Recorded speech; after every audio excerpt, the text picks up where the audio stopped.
What's up, guys? Good. How are you? Maybe a thought on the opportunity that you guys have. The game's been changed to a prime time marquee matchup time, 4:25, going into Buffalo. You know the weather, you know the team. How do you guys look at it as the opportunity on Sunday? I mean, it's a huge opportunity. Obviously, we play these guys, 2 of the last 3 weeks, and it's a divisional game. You're going on the road. I mean, this is an awesome environment. Buffalo's a cool place to play. So tremendously talented football team. Obviously, they're playing great this year. And so it's a tough challenge, and so you got to be excited for the challenge. Curious, bus around your stories, guys have told the stories, bus around how the Bills fans treat you guys. Did you experience anything like that in college? Oh yeah. It's very similar to the South, to the SEC a little bit.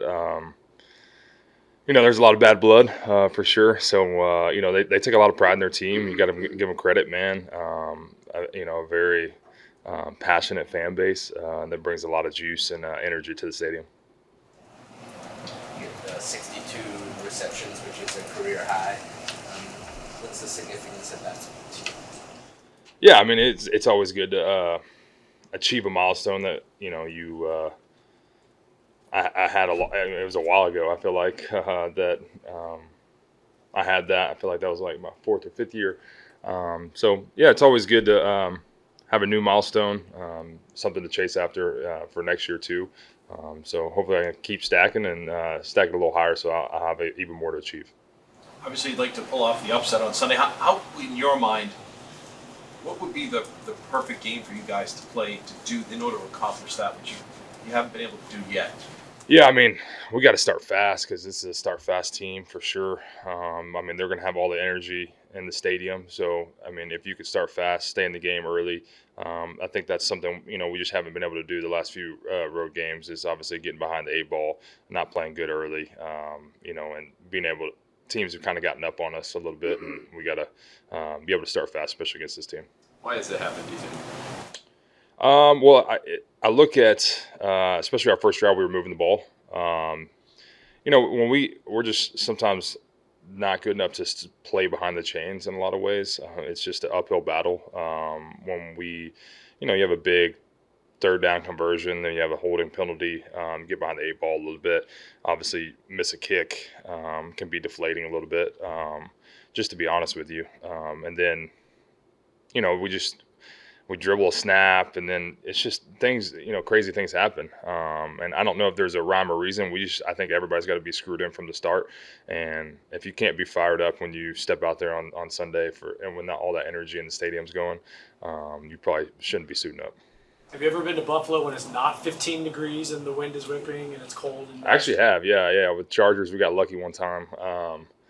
We played them in like October or something, and it was actually a beautiful day over there, which is awesome. But that's just part of football is playing them in the winter, and having the conditions. It's going to be real football out there. You asked about the season total of receptions as a Patriot, 195. There are 4 tight ends in Patriot history who have more. Gronkowski, Coates, Ben Coates, Marv Cook, and Russ Francis. 3 of those guys are names of arguably all-time great tight ends. What does that mean to you? To be part of this tradition here, in New England, having that production? Yeah, I take a lot of pride in just trying to be consistent, go out there and be the same guy week in, week out, be available, and make plays for this team when I can. Obviously, those guys did it for a long time and were very successful. The guys that I've watched and had a lot of success. So it means a lot to just be mentioning those names because those are, all great players. Well, stadiums can be loud, but is the atmosphere in Buffalo a little bit louder that it could affect the offensive signals and hearing those offensive signals? Yeah, we're going to have to be locked in. You're really going to have to be locked in extra. And I think that's something we got to do early on. I mean, like I said, they're going to have a lot of energy. It's going to be loud. We played in some loud environments this year. I've played in a bunch in my career, but this place is extra loud, and they'll be ready to go. It seems like the Last question. you mentioned that they have to start fast because they're a fast starting team. Knowing that you're going up against Josh Allen the way that he's played, especially this year, how much does it put more pressure on you guys to make sure that you're making the most of every drive? Yeah, I mean, it definitely, we like you said, we got to be able to go every drive because they're gonna put points up. I mean, they're an explosive offense, so we got to find ways to control the football. Maybe take some air out of it a little bit to keep our defense on the side, and then at the end of the day, we got to put points on the board, and that's not just field goals; that's touchdowns because they're very explosive and they'll be ready to go from the jump. Okay. Thanks, Hunter.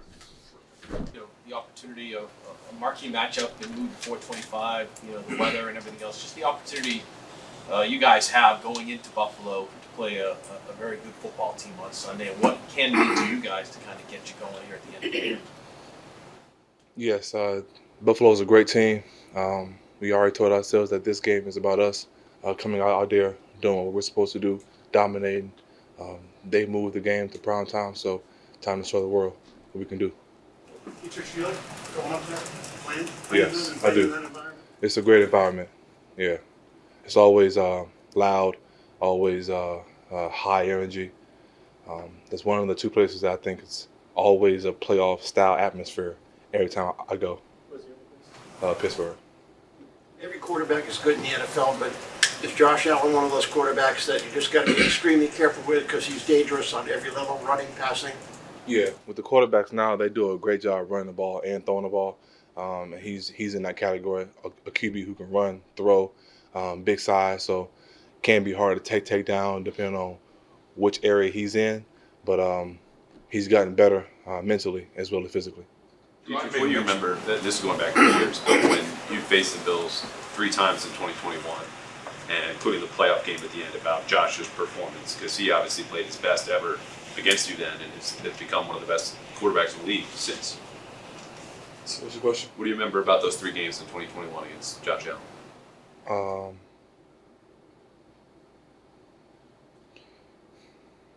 It's a long time ago. Not And gonna lie to you. in the last 2 of them. Okay. So he's been getting better. Yeah. Yeah. Are you getting tired of losing to these guys and Josh Allen having big days and things like that? I mean, I get tired of losing in general. I don't like losing at all, depending on who's the quarterback, But our goal is to always put our best foot forward, come out there and win, and we plan on getting a win this week. Drew, I may have mentioned how Kyler Murray and Josh Allen are different challenges kind of as athletes. Is there any way that you have to adjust either how you attack or how you handle those guys when it's Josh Allen, a guy with size, versus Kyler Murray, who's more elusive? Josh Allen, Kyler Murray, A.R. Richardson, Lamar Jackson, all these guys can run the ball.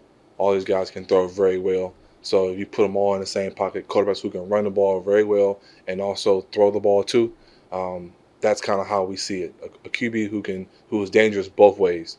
They use the RPO style just like they do with Richardson. So he's a big quarterback, can deliver a blow, can take a hit, can add on some more yards after contact, can sit back there in the pocket and throw the ball. He's a great quarterback. So our goal is to get him off his game.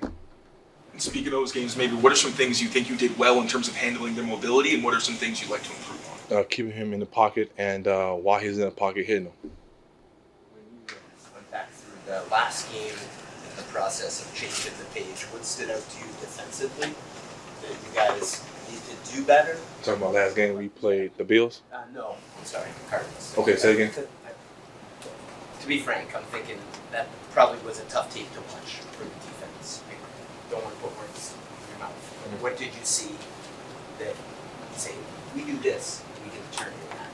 Really, it was just once we get in contact with the tackler, bringing him down. We did a great job keeping the quarterback in the pocket. But I would say just finishing plays would be our thing. You could ask a lot about Allen, skilled players. Deion Dawkins in the Bills' offensive line. But what stands out about him as they're going up against them? Deion's a very aggressive player. Has become more savvy the older he has gotten. Great player. Does a really good job using his hands and his blocking game. Can absorb power and actually moves very well for a big guy. So with that aggression and his ability to move, it's going to be we have to make sure we bring our hard hat and deliver the punch to him in that side of the line. There's been some questions about Gerard's job security. Just curious what your thoughts on that are and just the job that he's done this season. This is his first year. I feel like there's a lot of coaches' first year isn't that good, and they go on and do great things. Just to give an example, the guy from the Lions, his first year wasn't that good, and look where he is now. So it's his first year, you know. You have those type of things. Look to see how he improves year after year. He's doing a great job. Always brings high energy. Always does a good job of coaching guys while critiquing them and motivating them at the same time. So he always does a wonderful job with players. I think he's doing a solid job. Yes, we want to have more wins. That's obvious. But at the same time, what he is doing, I think will work out in the future. Personally, what's it been like playing for Gerard? It's been great. This coach is fantastic. He has the ability, like I said before, to relate to the guys in the locker room, lead the guys in the locker room, be the same person. He's relatable because he's played the game, so he's coaching from a point of view of I played this game, I know what I've seen before. It's the same thing. So with all that being said, I think his leadership is actually his leadership, in my opinion, is one of the best I've seen. One of the best I've seen because of the situations that we're in now. He still has the ability to raise his leadership even higher, you know. So it's pretty impressive. How did he raise? Excuse me. How did he raise his leadership this week? I say that from the first 4 games to the last 4 games, he's having the ability to dissect what to coach, how to coach, and how to get the best out of players and coaches. You know, he's kind of just taking a step back sometimes, and he's looking and he's evaluating what's going on and how it's perceived, and then he's coming in with a precision strategy, and you can see it how he's being interactive with the coaches, how he's being interactive with the players. So, can you give a specific example? That'll be your last question. All right. Just I would say being one-on-one with the defense in a sense. It's kind of like looking at how things are laid out, what he needs to hear, what he needs to see from us, what he sees, making the guys in the room seeing the game through his eyes. You know, he's not saying he was ever doing this, but he doesn't really lead from like, hey guys, do that. He's in there with us. All right, guys, this is how you should see it. This play, when you see these plays, we need to hear this from you because on that backside that they're doing this, or on these formations they're doing this. So you have to make sure that in this call, I need everybody to shift this way or say this call. So he's like actually breaking it down so that we can understand it at the higher level. Thank you. Thank you. Please feel free to smile at this guy, Jonathan Jones. Come on up. Jonathan Jones, you've seen a lot more of him over the second half of a difficult season. And I don't think that's an accident. This is a guy who, you know, inside the building is regarded as a leader, and he has stepped up in a way also with us at a time that's been more difficult, taking hard questions, loss after loss. And for that, we want to recognize you and say thank you and enshrine you here in this plaque, as you can see over here, for the Ron Hobson Good Guy Award, which, as you can read, is awarded to express our appreciation for a player who respectfully fulfills your media obligations with class and professionalism. So the Patriots are lucky to have you in good times and in bad. We're lucky to speak with you. One caveat, though, this award seems to be cursed. Yes. David got it last year. Hurt. Jacoby, gone. Judon, gone. Cam, Steph, James, Debs. Slate's still around. So Slate, the first award winner, is still here. But you, this is as much lifetime achievement as it is our deep appreciation and gratitude for always being yourself.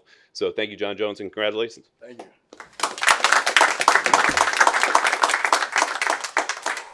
Oh, that's awesome. Top of the trophy case. Yeah, that's awesome.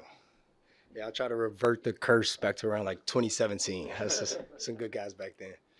Thank you guys. Like I always enjoy speaking with you guys. I mean, obviously when you're young in your career, you kind of don't, because you don't know really what to say and how to say it. But as you learn, it's a difficult job what we do, and we understand what you guys do is a difficult job as well. And we, appreciate what you guys do as well. John, how do you feel about the curse? Like I said, let's try to revert that curse and get it back on a good track. What are your thoughts on just the dynamic today, in today's culture between media and players? I know you touched on it a little bit there, but and how that works different from when you were in college, right? And even when you came into it. Yeah, I mean, it's integral. I mean, this business is based off the fans, and most of the times, our voice is heard, through you guys, and you guys do a good job, whether we like it or not, of conveying the message. Sometimes it's something we don't like to hear, and you need to hear that, and so. It's just a big role in conveying what we do, trying to give the fans, access to how the game's going, how practice is going, the state of the team, and just try to fill that void to the fans who are on the outside. And you guys are kind of, outside and inside, so, you're the leeway to those guys. What do you think about the Reese rules? He's definitely got a little big for his britches. Yeah, man, he's legendary. He's legendary around these parts. So if anybody deserves it, it's Mike. Jonathan, how tough is it to answer hard questions?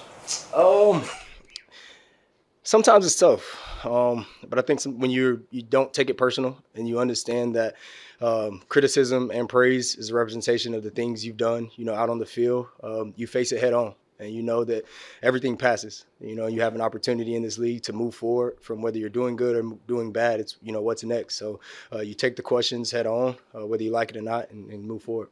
How much of that maybe came from the guys who were around here when you were a younger player, guys like that who've spoken on many times over the course of your career? How much did those guys really impact you? A lot, because we were winning a lot at that time, and there was still scrutiny, and that's what I try to tell the guys. No matter what you're doing, there's going to be scrutiny, and so how those guys handled it, no matter what the situation was, it's easy to look up to those guys and see, how they handle the adversity, whether it be a bad game, bad play, and then turn around and come to the media and face it, and take responsibility, and just try to move forward and speak in good light of your teammates. Jonathan, hey, you talked about you want to reverse the curse. So I believe your 10th season you're wrapping up now, right? Ninth. Close. Ninth, sorry. Yeah. And 2016, sorry. Where are you at career-wise? Do you want to keep going? How does your body feel? I love the game. I still enjoy playing it. I love coming in the locker room. I love Sundays. It's like one of my favorite parts of the game, just being out there on Sundays with my teammates, and I'm enjoying it. I got years left in me to continue playing it, and as long as I still have the love for the game, I'll still be out there. You can ask Slade how he avoided that curse. You're going to get some pointers there Yeah, going forward? that'll be next. I'll ask those guys, say, what can I do? Like, lead me in the right direction. Thank you, guys. Appreciate it. We tried.